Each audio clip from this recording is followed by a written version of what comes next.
Back to the daily grind. Thanks for checking out the channel. Make sure to hit subscribe if you're new and hit thumbs up if you're not a baby back bagel biting bitch boy, cause you know what time it is. It's full time. MMA. Back to betting on the fights with fake money, where we go into casino. I'm just fucking around. Where what we do here is, this is episode 7. I started off with $500, not real money, it's just a bankroll, just on a piece of paper, write it down. And well, actually we're doing it on the channel now, but that was my idea before we started the channel a couple months back. So now we're bringing it to the channel. But what we can do, and you can do this as well, I know a few of you have started a bankroll. You told me at least one person for sure has started doing this. I started with $500. You can start with whatever you want. It is fake money. I started with $500 because it's reasonable. And what you can do here is it's a win-win scenario. If you win your bets, you know, when you're watching the fights, it feels like you're actually gambling on them. It's like, oh shit, I got money on this fight. And if you win, your bankroll increases. And if you win a lot, you can think about actually gambling in the future. If you lose, you can be like, oh well, it's fake money. And that's happened. You lose and you're like, oh, it's fake money anyway. I can still pay my rent. You know what I'm saying? So it's all good. It's a win-win. So we started with $500. We had some wins and some losses. This week we started off at $550. We spent $300 betting on this week's fights, Donald Cerrone versus Darren Till, or should I say last weekend, and we were at $550. So we had $250 left over if we would have lost everything, which we did not do. We actually had a pretty good week. Excuse me. We actually had a really good week, man. I bet $200. I was like, man, fuck this betting $50 a fight and all this crap, man. This is fake money.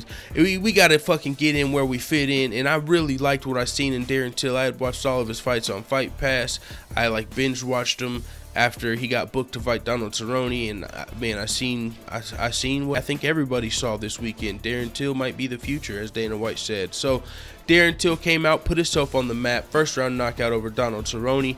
Since we bet $200 and Darren Till was the underdog, which that might sound surprising now, but before he actually was the underdog, I mean, it might not be surprising. There's still a few people not on the Darren Till bandwagon, but hey, I'm the fucking captain, so I'll see you when you get here.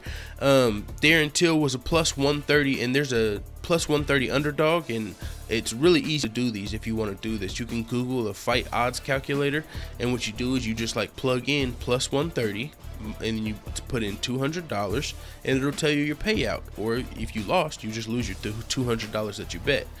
So we bet $200 on Darren Till, $50 on Oscar Payota, who was making his UFC debut, but he was still the favorite. I didn't know that whenever I made the prediction, but he was making his UFC debut versus Jonathan Wilson. He had a success there. And then Devin Clark, he was the favorite versus Jan Blachowicz, but he lost via submission, so we don't get that $50 back that we placed. So when we go to the payout, we only got paid out on Oscar Payota and Darren Till. Darren Till, we won $460 back after betting $200. Oscar Payota, we won back $77.03 after betting $50. So when you add that together, you get $537.03. So that's how much we get paid back. We don't subtract. I was fucking up in the beginning on my math. I was like, hold on, what's wrong here? Because I was taking away the 50 here because we lost on the Devin Clark bet. But you don't take it. We already took away the 50 when we placed the bet. So all you do here is add what you won. So you take the $250 we had after placing our bets, and you add the $537 that we won, and we come to $787.03. So that's how much we have to bet with this week on the Derek Brunson versus Lyoto Machida fights. I was gonna do this video a couple days ago, but the odds just came out, so I'm betting a lot here, man. I mean, I guess I'm betting over half of what we got, half of the bankroll. We got $787. I'm gonna be placing $400 in bets total. $200 on my boy Derek Brunson in the main event. He's fighting Lyoto Machida, who's returning off of suspension. Lyoto Machida was the former champion. I mean, but he's coming off of an 18-month suspension. Derek Brunson is in his prime, on a tear. I mean, he had 2 losses to Robert Whittaker and Anderson Silva. The Anderson Silva loss was controversial. I mean, pretty much Derek Brunson won, but Anderson Silva got his hand raised because he was on a, I don't know why, because he was at hometown for some reason. I don't know if the judges were Silva fans, something. But Anderson Silva got his hand raised. Derek Brunson lost that fight, so he had 2 losses recently on his record, but before that he was on like a 5-6 fight winning streak, and 5 of those wins were all knockouts in the first round in a row, and that's kind of what led to his loss versus Robert Whittaker. He wanted another knockout in a row. He wanted 6 first round knockouts in a row. 6 wins, 6 knockouts, all in the first round. That would have probably propelled him to a title shot, so he got overzealous in his Robert Whittaker fight, rushed him, and got dropped by the now interim champion Robert Whittaker. But aside from the Robert Whittaker loss, Derek Brunson's been on a hell of a tear. Derek Brunson is one of those guys, if he's not on your radar, man, he probably should be.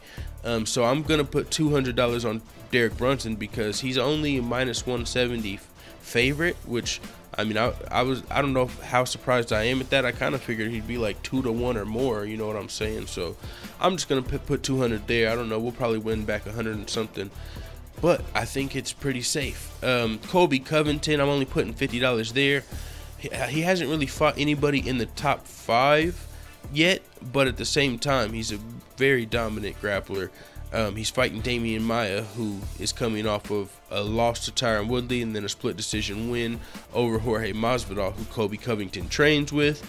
Damian Maia wasn't able to submit Jorge Masvidal, who is smaller than Colby Covington, but at the same time, I don't know if Colby Covington has the same jiu-jitsu skills. I know Colby Covington is the better grappler, but other than that, Colby Covington's also 10 years Damian Maia's elder.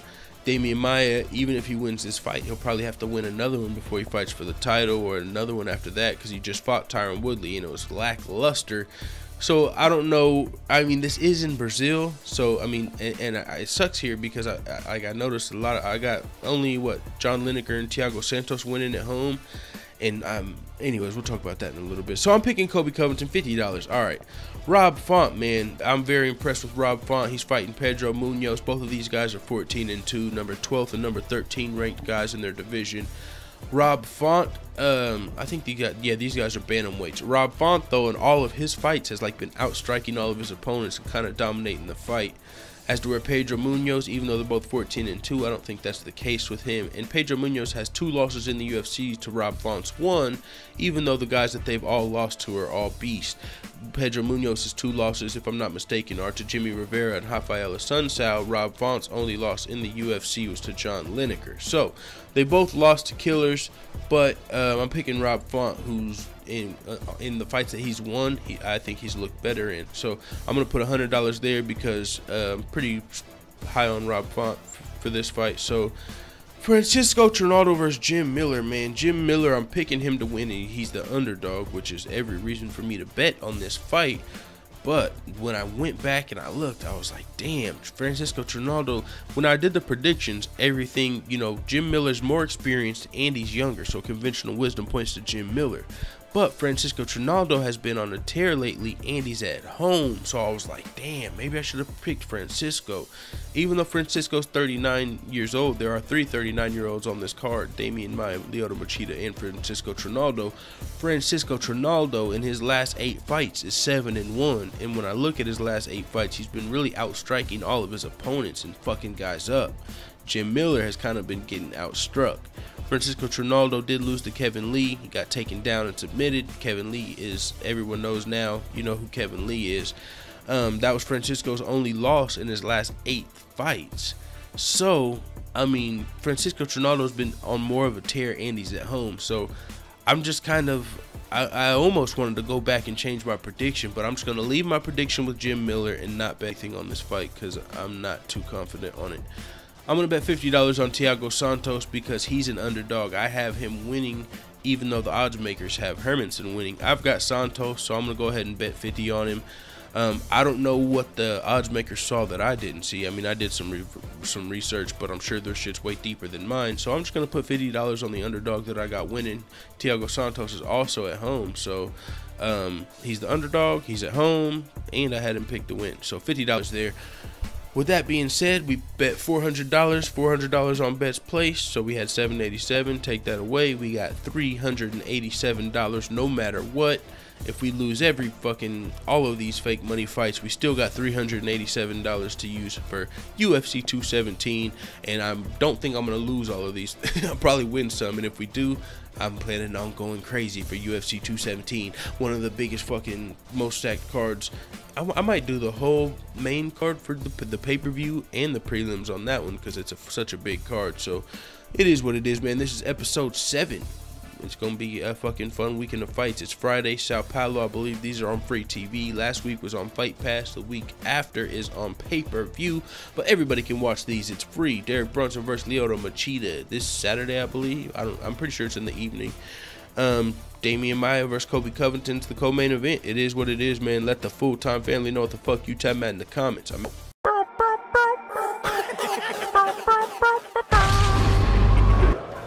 Bye, Felicia.